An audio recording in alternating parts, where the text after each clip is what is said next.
such that we guide the patient to do the rehabilitation task in the proper manner.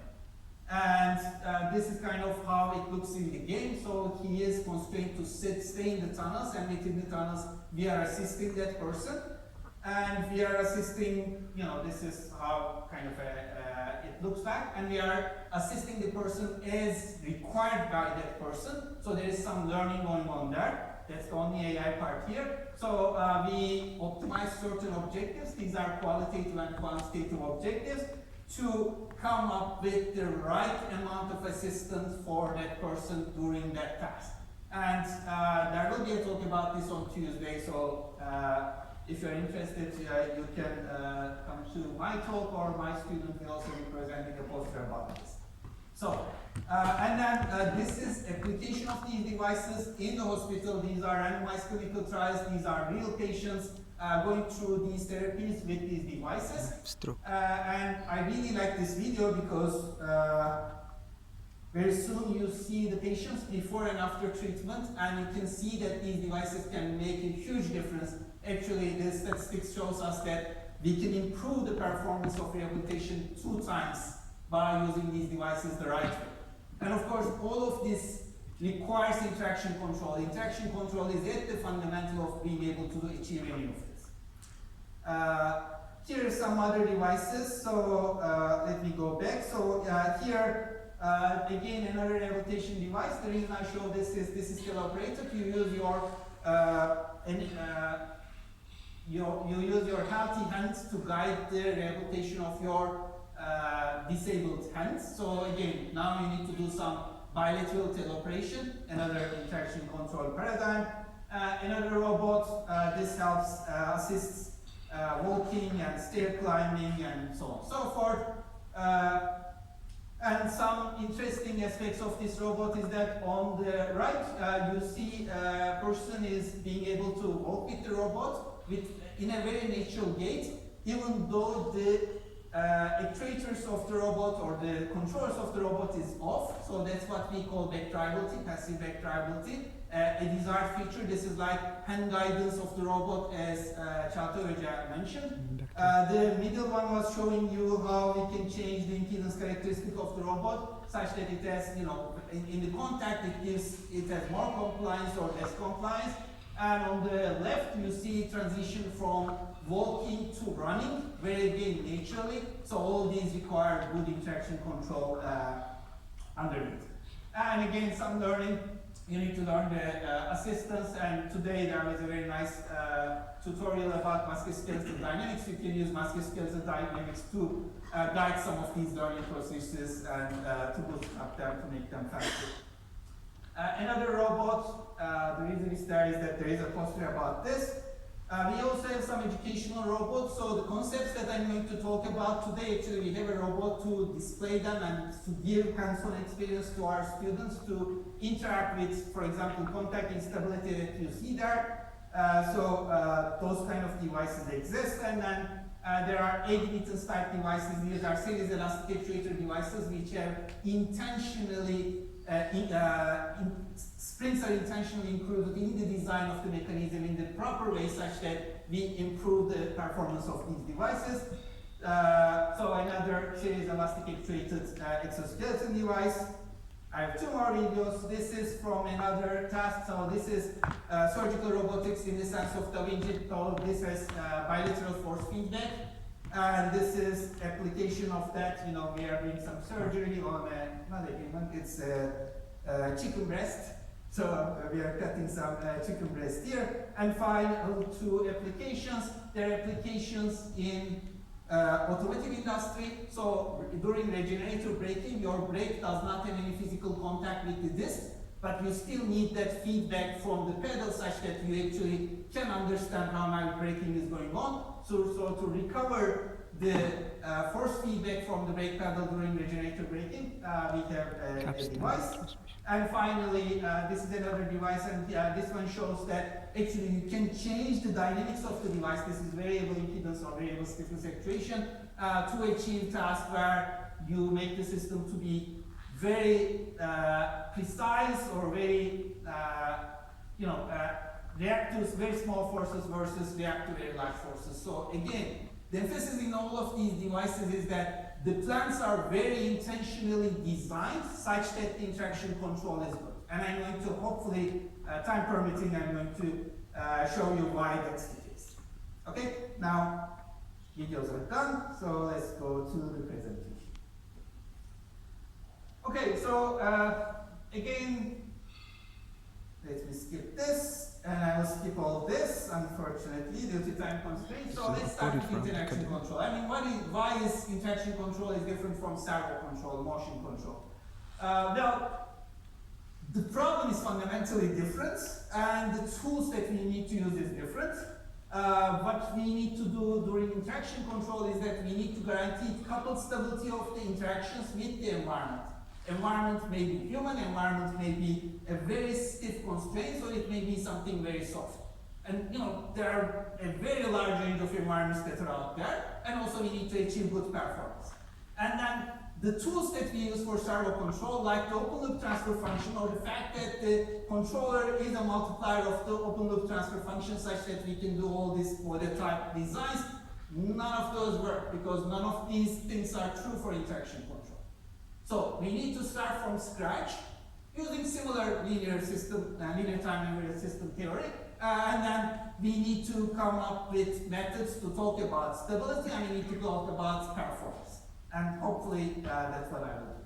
So the first thing I will do is we need to define what an admittance is. So admittance is the generalized name for admittance and impedance, and in the linear context they are inverse of each other. So admittance is given force as the input, motion is the output, and then impedance is given motion as the input, force as the output. Okay? But then there is an important difference between them. Some physical characteristics can be causally represented only as admittance, like mass, and some of them can be as impedance, like spring. So whenever I say impedance, you should think about something compliant, something like spring, and whenever I say admittance, you should think about something massy, very heavy.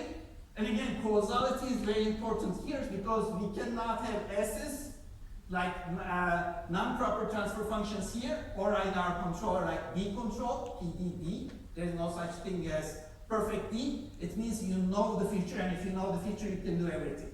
Okay, so you always need to add some bandwidth limitation or some delay, something to your D control. And then we will talk about court. Court is basically a terminal where conjugate variables, force and velocity are, power is getting into the system. And I will only concentrate on one court systems here. Okay, we also have impedance type and admittance type devices. That's a characterization that we have for the devices. This is based on their mechatronic design of the system, nothing to do with the controller. So if the device has very low friction, very low mass, it's an impedance type device. And if it has very low, lots of mass and lots of friction and so on and so forth, it's an admittance type device.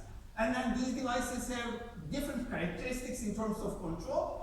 Impedance type devices are very easy to control, very too easy to ensure coupled stability of interactions robustly, whereas admittance type devices it's harder. But then impedance type devices are very hard to mechanically design because we don't want friction or mass. So it's very hard to do things that can apply large forces without those properties, whereas admittance type devices are easier to do. So there is this trade-off between them. And I have shown you some videos of admittance and impedance type devices before, but hopefully things will be more clear. Now the reason that I say impedance type devices are easier to control is that because whenever I say control, interaction control, there are actually two options. One, you can do open loop control, don't use a force sensor, or you can do closed control, use a force sensor and do some compensation. Now in impedance type devices, we typically do augmentation. We add dynamics to the existing dynamics of the system, which is low, and you don't use force feedback. And if you don't use force feedback, your coupled stability of interactions will be very good, and system is easy to control, it will almost always be stable.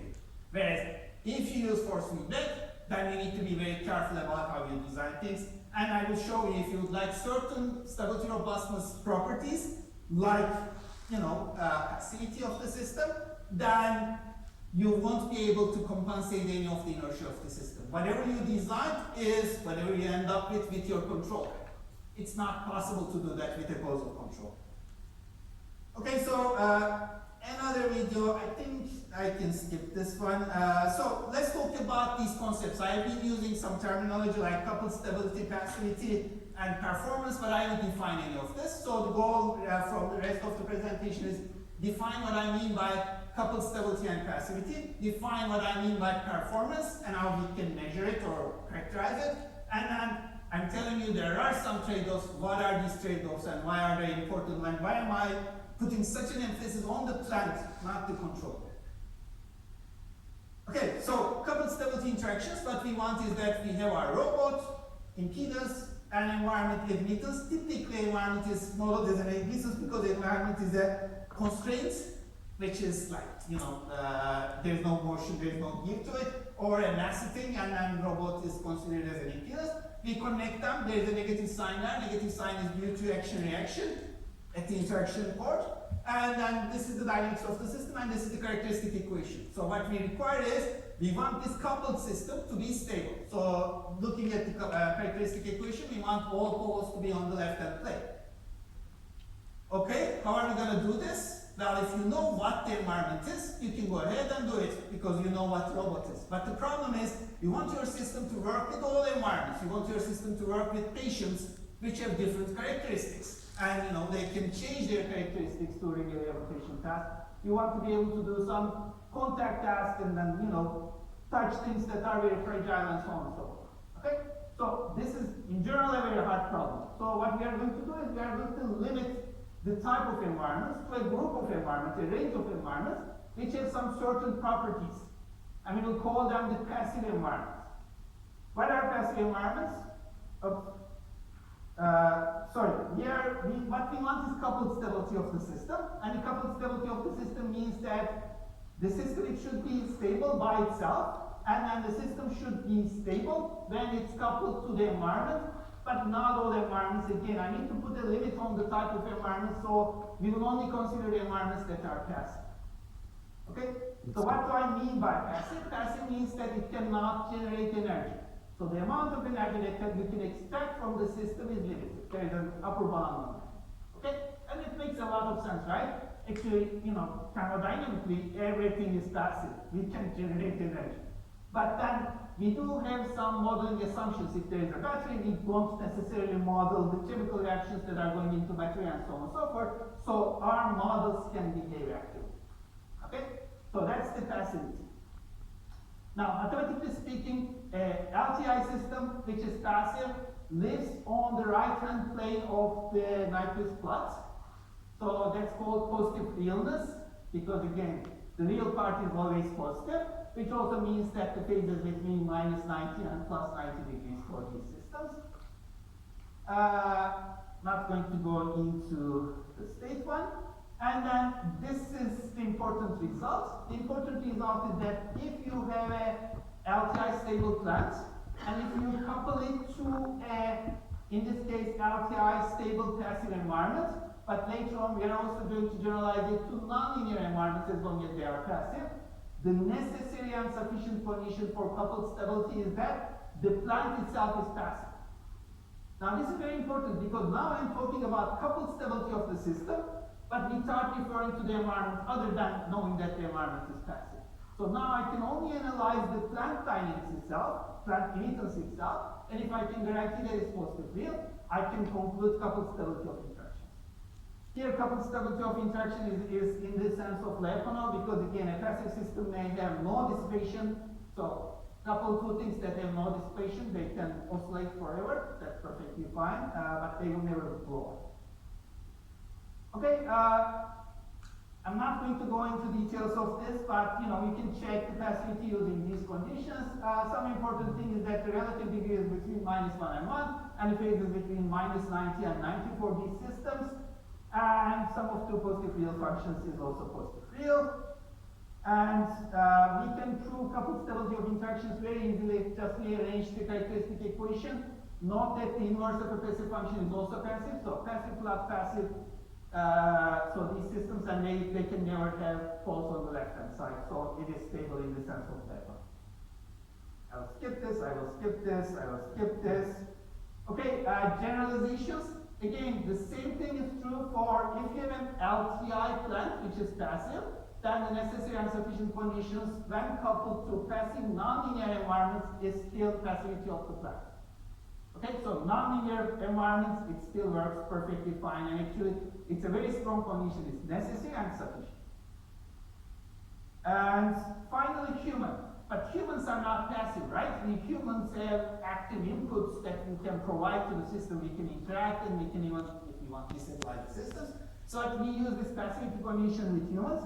The reason is that we make an assumption. Okay? So the active components are okay in terms of the stability conclusions as long as they are state independent. That's saying that if you are not monitoring the state of the system and the environment and doing something very intentional to destabilize the system, then your active inputs will not change the stability. And here we make the assumption that humans are non-malicious. Human is not trying to destabilize the system intentionally. Now under these conditions we can use passivity code. Okay? So this is the assumption, and you know, I am very good at being malicious when my students implement controllers and to destabilize them. So finally, everything we talked about did not involve contact, but then we can make and break contact, which is a nonlinear effect. Good news is that contact does not generate energy. So coupled stability is a sufficient condition for contact stability, so things work out sufficiently. Everything I say here can be generalized to n ports, but we focus on one port. And